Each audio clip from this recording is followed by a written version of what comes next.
قبر چاروں طرف سے یوں دباتی ہے کہ اس کی پسلیاں ایک دوسرے میں مل جاتی. اور میرے آقا صلی اللہ علیہ وسلم نے صحابہ کو تصور دلانے کے لیے فرمایا، اپنے دونوں مبارک ہاتھوں کو یوں لیا اور فرمایا کہ جب قبر انسان کو دباتی ہے تو اس کی دونوں پسلیاں یوں آپس میں مل جاتی ہے. پسلی پر تھوڑی سی مار لگتی ہے تو ہم بے چین ہو جاتے ہیں.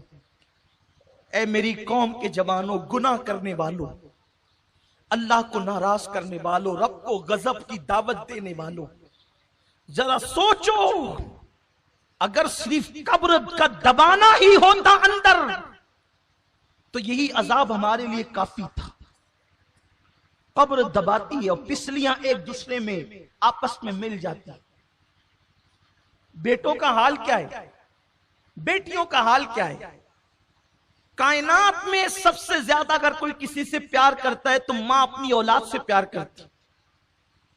جب بیٹے کو دفن کر دیا جاتا ہے تو بھی ماں اپنے پلوں سے آنسو پوچھتی ہے، لیکن جب بھاتی کا لقمے سامنے آتے ہیں تو وہ بھی 2 لمحے کے لیے اپنے مرحوم بیٹے کو بھول جاتی.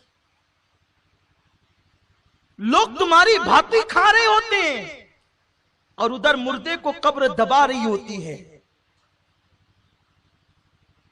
قبر کو، آخرت کو بھول کر اپنی طبیعت کے مطابق زندگی گزارنے والوں، ذرا بتاؤ قبر کی اس تاریک وادی میں کون کام آئے گا؟ میرے آقا صلی اللہ علیہ وسلم فرماتے ہیں انسان کے مختلف دوست ہیں. انسان کا دوست مال ہے، انسان کے دوست اولاد ہیں، انسان کے دوست احباب ہیں، انسان کے دوست اعمال ہیں.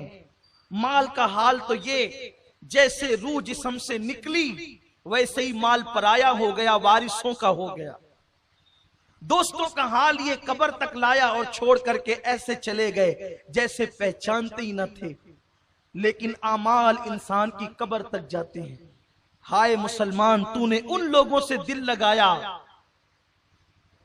پہلے تو اس مال سے دل لگایا کہ جو قبر تک بھی نہ آنے والا تھا، ان احباب سے دل لگایا جو قبر میں چھوڑ کر چلے جانے والے تھے. اس اعمال پر تو نے محنت کیا کی؟ اس اعمال کے لیے تو نے کوشش کیا کی؟ مسجد میں آتا نہیں تھا، اور آتا تھا تو حال یہ کہ ایسا لگے جیسے کوئی ڈنڈے برسا رہا ہو اور تو بھاگ جاتا تھا. جمعہ کے دن بھی آخر میں آ کر کے 2 رکعت پڑھ کر کے بھاگ جانے والوں، میرے آقا علیہ السلام فرماتے قبر دباتی ہے، پسلیاں دونوں ایک دوسرے میں مل جاتی ہیں. وہ منزل سے گزرنا ہے، تصور کرو. میرے آقا فرماتے قبر میں اندھیرا اتنا ہوتا ہے پہلی رات میں کہ سفید کفن ہونے کے باوجود انسان کو اپنے ایک ہاتھ کو دوسرا ہاتھ سجھائی نہیں دیتا. انسان کو اپنا وجود نظر نہیں آتا، اور نیچے مٹی، اوپر مٹی، دائیں مٹی، بائیں مٹی، آگے مٹی، پیچھے مٹی، مٹی ہی مٹی. اور اس کے بعد پھر اس پر عذاب قبر یوں مسلط کیا جاتا ہے. یہ کسی لیڈر کا قول نہیں کہ مسکرا کر کے بھلا دو، یہ کسی مولوی کا کہنا نہیں کہ شک کر سکو، یہ اس رسول کا فرمان ہے جو زمین پہ بیٹھ کر عرش پر نظر رکھتا ہے. یہ اس رسول ہاشمی کا فرمان ہے جس کی نگاہ سے خدا کی ذات نہ چھپی، اس کی نگاہ سے قبر کی بات کیا چھپ سکتی ہے. وہ عالم ما کان و ما یکون رسول جسے اللہ نے معلم کائنات، معلم انسانیت بنا کر کے مبعوث فرمایا، اس رسول کا فرمان ہے کہ ابھی قبر کی تاریکی چھٹتی بھی نہیں ہے کہ انسان پر عذاب قبر یوں مسلط ہوتا ہے کہ انسان جن جن چیزوں سے دنیا میں ڈرتا تھا وہ ساری چیزیں اس کی قبر میں بھیجی جاتی ہے جو اس کو ڈرا کر کے دہشت زدہ اور وحشت زدہ کرتی ہے. مثال کے طور پر دنیا میں کتے سے ڈرتا تھا تو کتے قبر میں آ کر اس کو ڈراتے ہیں. چپکلی سے ڈرتا تھا تو چپکلیاں ڈراتی ہے. چوہے سے ڈرتا تھا تو چوہوں کو بھیجا جاتا ہے اور وہ اس کو ڈراتے ہیں. سوچو گلی کے کونے پر کھڑے ہیں اور کتا آ جائے تو ہم دور بھاگتے ہیں. قبر کے اندر جب اس طریقے سے کتوں کو، چوہوں کو، چپکلیوں کو، سانپوں، بچھوؤں کو جب مسلط کیا جائے گا تو اس 2 گز زمین میں جہاں پر کروٹ بدلنے کے لیے جگہ نہیں ہے وہاں سے کہاں بھاگو گے؟ چیخو گے آواز کہاں تک پہنچے گی؟ چلاؤ گے آواز کہاں تک جائے گی؟ مسلمان تو کتنا نادان ہے. تجھے اللہ نے محمد الرسول اللہ جیسا نبی عطا کیا، تجھے اللہ نے قرآن مقدس جیسی کتاب عطا کی، تجھے اللہ نے اللہ اکبر ہدایت یافتہ بندوں کا دامن عطا کیا اولیاء کرام کا، لیکن تو نے دنیا دنیا دنیا اور دنیا کی موج مستی میں اپنا وقت ایسے گزار دیا کہ تو نے آخرت کی کوئی فکر نہ کی، قبر کی کوئی پرواہ نہ کی. ہاں اگر تجھے وقت ملتا تو تو گناہوں میں ڈوب جاتا. تو نے آخرت کے لیے کیا کیا؟ تو نے قبر کے لیے کیا کیا؟ اللہ کے پیارے حبیب غیب داں نبی صلی اللہ علیہ وسلم فرماتے ہیں مردہ اسی سے ہراساں ہوتا ہے، پریشان ہوتا ہے کہ اس کے پیر کی طرف سے عذاب آتا ہے، اس کے سر کی طرف سے عذاب آتا ہے، اس کے کانوں کی طرف سے عذاب آتا ہے، اس کے ہاتھوں کی طرف سے عذاب آتا ہے اور چو طرف سے عذاب آ کر کے اس کو اپنی لپیٹ میں لے لیتا ہے. اللہ کے پیارے حبیب غیب داں نبی صلی اللہ علیہ وسلم فرماتے ہیں حال یہ ہوتا ہے کہ اگر اس نے ایک وقت کی نماز کبھی جان بوجھ کر جاگتے میں قضا کر دی تھی، چھوڑ دی تھی، تو ایک وقت کی نماز چھوڑنے کے بدلے میں اس پر 99 سانپ مسلط کیے جاتے ہیں، جس میں سے ایک ایک سانپ کی طاقت کا عالم یہ ہے کہ اگر وہ کسی پہاڑ پہ ڈنک مارے تو پہاڑ ریزہ ریزہ ہو جائے، اگر وہ دنیا میں پھنکار دے تو اس کی پھنکار کی گرمی سے دنیا کے سارے انسان مر جائیں.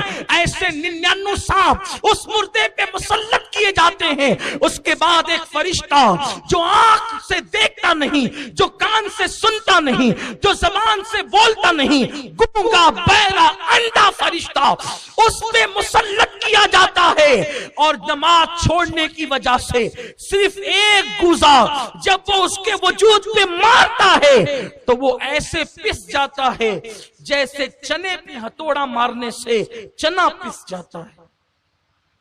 رات کے 2-3 بجے تک جگ کر کے نماز فجر ترک کرنے والوں ذرا اس چابک اور اس گوزے کا تصور کرو، سوچو اور غور کرو کہ کیا یہ نازک وجود، یہ چھوٹا سا جسم کیا اللہ کے عذاب کو برداشت کر سکے گا؟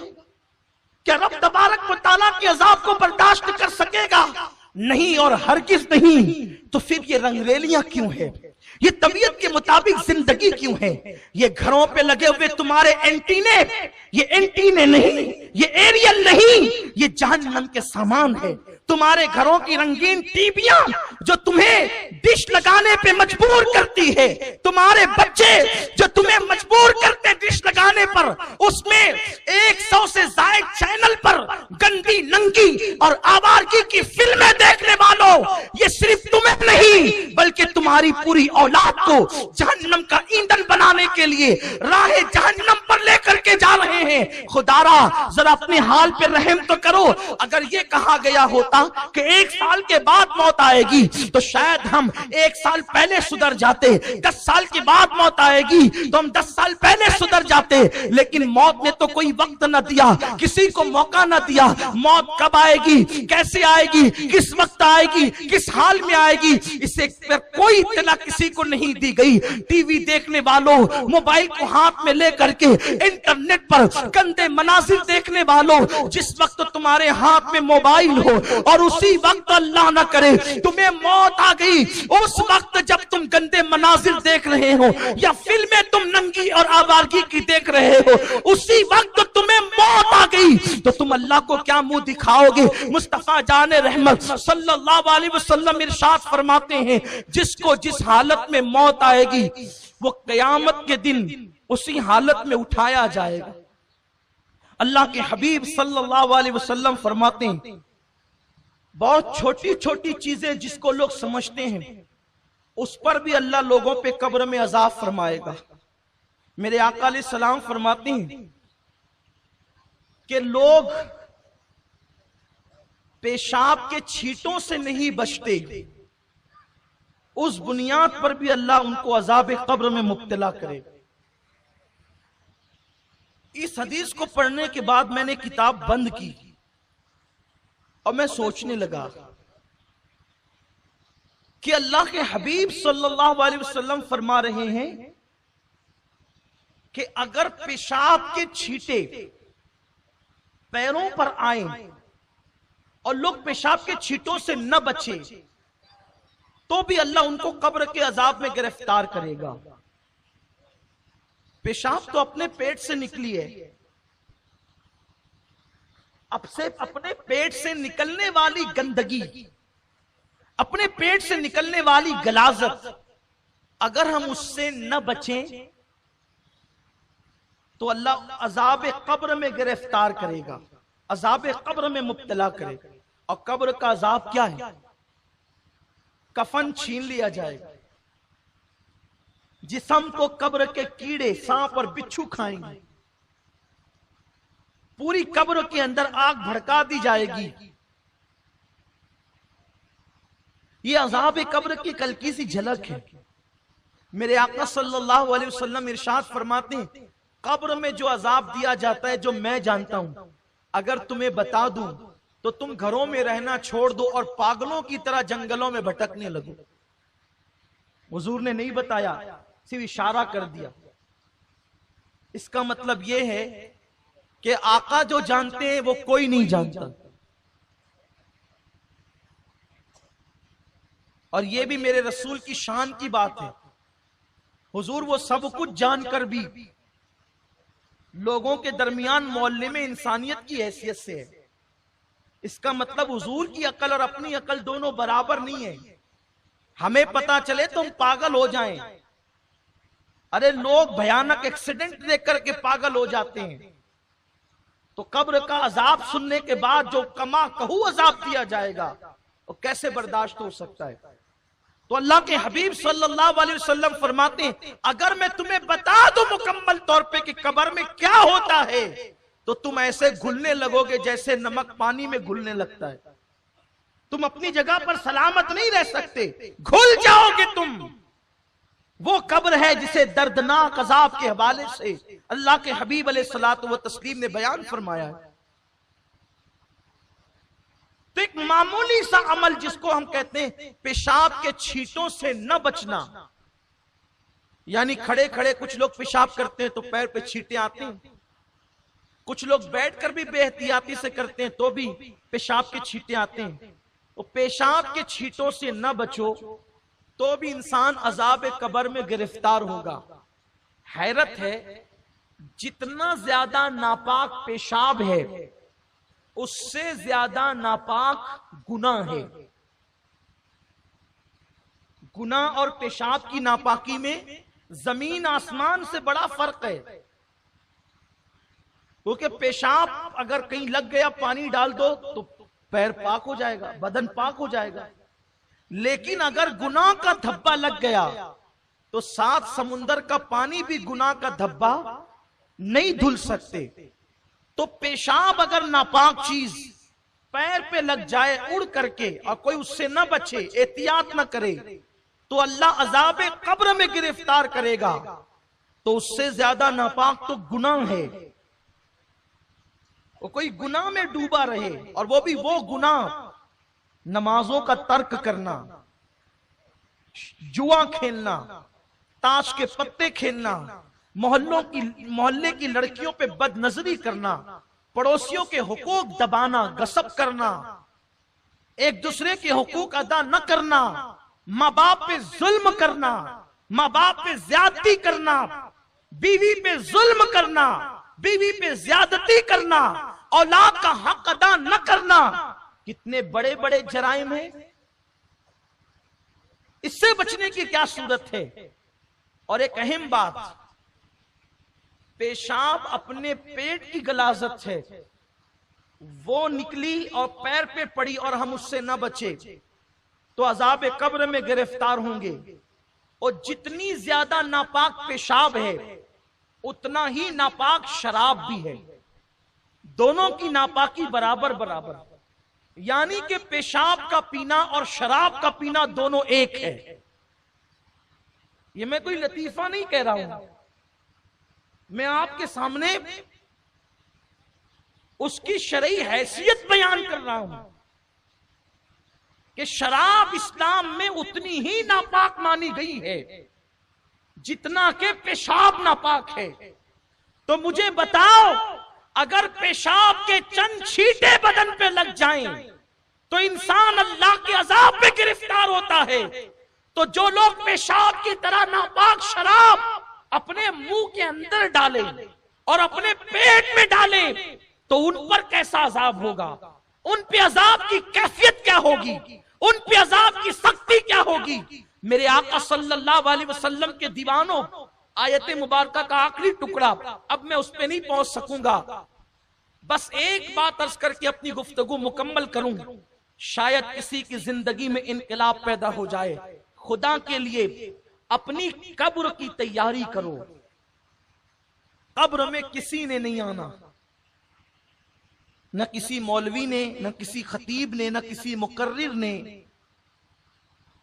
نہ کسی دوست نے، نہ کسی ماں باپ نے، نہ کسی یار نے، لیکن یہ بات حق ہے جس کو ضرور کہوں گا کہ قبر میں کسی نے نہیں آنا، لیکن قبر میں مدد کے لیے آمنہ کے لال نے ضرور آنا۔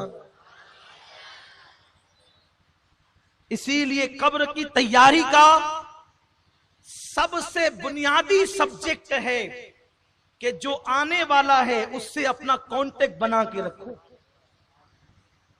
جو آنے والا ہے اس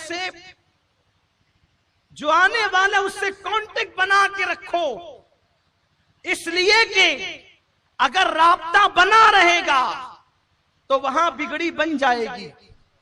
قبر اندھیری ضرور ہے، قبر میں تاریکی ضرور ہے، قبر میں سانپ اور بچھو ضرور ہیں، قبر میں عذاب ضرور ہے، قبر میں آگ ضرور ہے، قبر کا دبانا ضرور ہے، قبر کا بے قرار کرنا ضرور ہے، قبر کی وحشت ضرور ہے، قبر کی دہشت ضرور ہے، سب چیزیں حق ہیں، لیکن اس کے لیے ہے جس کی قبر میں آمد مصطفیٰ نہیں ہے۔ جہاں وہ آ جائے تو پھر اندھیرا کیسا قبر میں لہرائیں گے تا حشر چشمے نور کے جلوہ فرما ہوگی جب طلعت رسول اللہ۔ اس لیے ان سے رشتہ جوڑے رکھو، ان سے رابطہ بنا کر کے رکھو۔ رابطہ کیسے بنے گا؟ نعرہ بھی لگائیں، شراب بھی پیئیں تو رابطہ بنا رہے گا، نعتیں بھی پڑھیں، کیرم بھی کھیلیں،